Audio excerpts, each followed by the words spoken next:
अस्सलामुअलैकुम वरहमतुल्लाहि वबरकातुहू। मुअज़्ज़ज़ सामिईन व नाज़रीन, आज मैं अपनी कौम की तरफ से अपने कौम की ज़ुबान बनने की कोशिश करता हूँ और हमारी कौम को किस मैनिफेस्टो, किस संकल्प और घोषणा पत्र की ज़रूरत है, उसके ऊपर मैं आज बात करना चाहता हूँ। अगर आपको अच्छा लगे तो हमारे वीडियो को शेयर कीजिए और हमें यूट्यूब पर फॉलो कीजिए और जो सही मशवरा हो आप कमेंट में दीजिए। खैर, नंबर 1, मायावती को मैं मुबारकबाद पेश करता हूँ कि उन्होंने अपनी कौम, अपनी बिरादरी और अपनी ज़ात के नफ़ा नुकसान के बारे में सोचा। नंबर 2, अखिलेश यादव को भी मैं मुबारकबाद पेश करता हूँ कि उन्होंने अपनी ज़ात, अपनी कौम के बारे में सोचा और उसके लिए कुछ किया।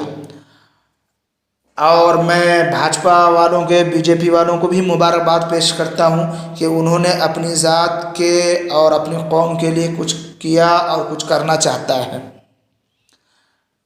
किसके ऊपर जुल्म किया ना किया इससे हमें मतलब नहीं है, लेकिन वह अपनी कौम के बारे में क्या सोचता है, अपनी ज़ात के बारे में क्या सोचता है, उसको, इसलिए मैं उसको मुबारकबाद पेश करता हूँ।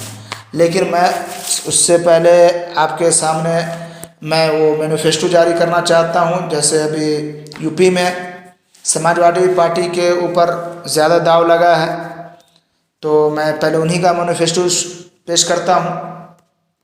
नंबर 1, 300 यूनिट फ्री बिजली। नंबर 2, किसानों को फ्री बिजली सिंचाई के लिए। नंबर 3, गन्ना किसान के भुगतान का भी वादा 15 दिनों के अंदर। नंबर 4, ब्याज मुक्त लोन का वादा। नंबर 6, समाजवादी पेंशन योजना से शुरू होगा। नंबर 7, किसान स्मारक बनाने का वादा। नंबर 7, हर फसल के लिए MSP तैयार की जाएगी। नंबर 8, आज़ाद जानवरों के नुकसान से 5 लाख तक का आर्थिक सहायता दी जाएगी। नंबर 9, मरने वालों किसानों के 25-25 लाख रुपए की आर्थिक सहायता दी जाएगी। नंबर 10, रोजगार। लेकिन हर पार्टियों ने जो जो अपना मैनिफेस्टो जारी किया है, अपना संकल्प लिया है और घोषणा पत्र जारी किया है, तो मैं किसी की बात को काटना नहीं चाहता।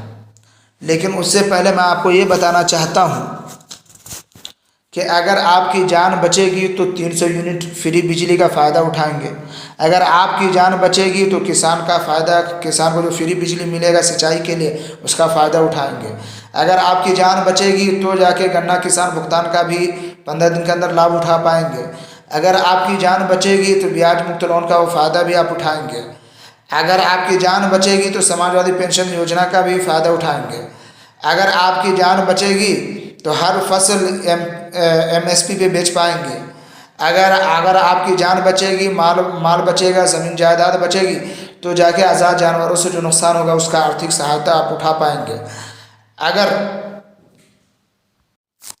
अगर ये बात आपको अच्छी लगी तो बहुत अच्छी बात है। उसके बाद ये मैंने ऊपर 2-3 नाम पेश किए हैं पार्टियों के, या उस शख्स का नाम मैंने लिया है। लेकिन हमारी कौम को किस चीज़ की ज़रूरत है, उस मैनिफेस्टो को मैं आपके सामने जारी पढ़ने की कोशिश करता हूँ और आपके सामने पेश करने की कोशिश करता हूँ। नंबर 1, नौजवानों की गिरफ्तारी पर रोक लगाने की बात मैनिफेस्टो में नहीं है।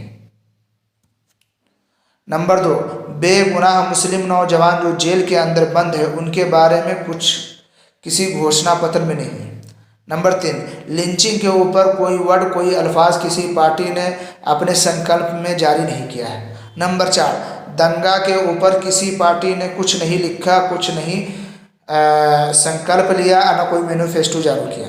नंबर 5, IT सेल के झूठे प्रोपेगेंडा की वजह से जो हमारे कौम की बदनामी हुई है, जो इमेज ख़राब हुआ है, इसके ऊपर भी किसी पार्टियों ने कुछ जारी नहीं किया।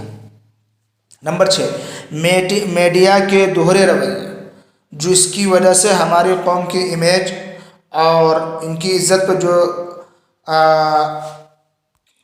पर जो कीचड़ उछाला गया है, इसके ऊपर भी किसी घोषणा पत्र में कुछ जारी नहीं किया गया है।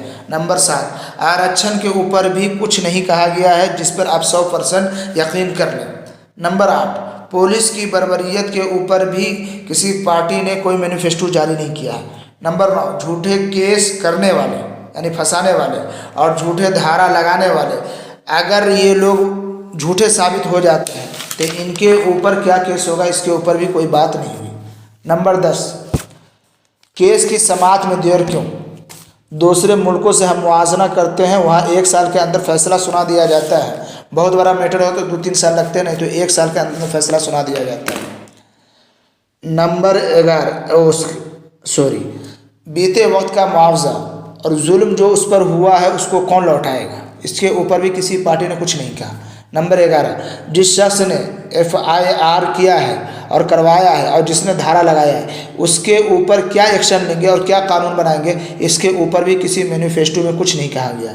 नंबर 12 मुस्लिम और दलित होने की बिना पर रेप वगैरह का शिकार या जुल्म का शिकार हो जाना या शिकार होना, इसके ऊपर भी किसी पार्टियों ने कुछ जारी नहीं किया है।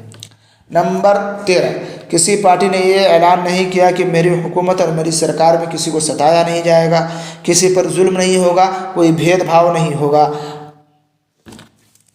अगर ये सब होता है तो 24 घंटे के अंदर एक्शन लिया जाएगा। नंबर 14 हमारी हुकूमत में सबको बराबरी का हक़ हासिल होगा। नंबर 15 किसी पार्टी ने ये नहीं कहा कि 24 घंटे के अंदर कार्रवाई होगी। नंबर 16 सब ने हिंदू होने का सबूत दिया, लेकिन किसी ने सेकुलर होने का या अच्छा होने का सबूत नहीं दिया। नंबर 17 दंगे में जितने अक़लियत और मुसलमानों का जानी माली नुकसान हुआ उसके बारे में किसी पार्टी ने कुछ नहीं कहा कि उसका मुआवजा किस अंदाज से दिया जाएगा। नंबर 18 और दंगाई मुजरिम लिंचिंग मुजरिम पर कितने दिन में एक्शन लिया जाएगा, इसके ऊपर भी किसी पार्टियों ने कुछ नहीं कहा। नंबर 10 ये थोड़ा सा अलग है, सरकार ने ये ऐलान नहीं किया कि जो नॉर्मल बच्चा पैदा कराएगा उस डॉक्टर को इनाम या अवार्ड दिया जाएगा। ये वो संकल्प या ये वादा, ये घोषणा पत्र मेरा था जो ज़ाती था। अगर ये आपको अच्छा लगे कि हाँ हमें इस चीज़ की ज़रूरत है तो हमारे चैनल को सब्सक्राइब कीजिए और अपने दोस्तों में शेयर कीजिए। आखिर में फिर एक मशवरा के तौर पे आपको कुछ कहना चाहता हूँ। ये जो उन्वान था, जो मजमून था, उसको वो ख़त्म हुआ। आखिर में मशवरा देता हूँ कि अगर आप ये सोचते हैं कि चलो उसके ऊपर केस हुआ है, चलो उसकी लिंचिंग हुई है, चलो उसका घर बर्बाद हुआ है, तो समझ लो आज उसकी बारी थी, कल तेरी बारी होगी। फिर न कहना कि बिहारी ने नहीं कहा था। अगर आप पिछली गलतियों से सबक नहीं ले सकते तो आगे कभी बढ़ भी नहीं सकते। जब तक के लिए इनामुल हक़ को इजाज़त दीजिए। हयात बाक़ी, मुलाकात बाक़ी। खुदा हाफिज़।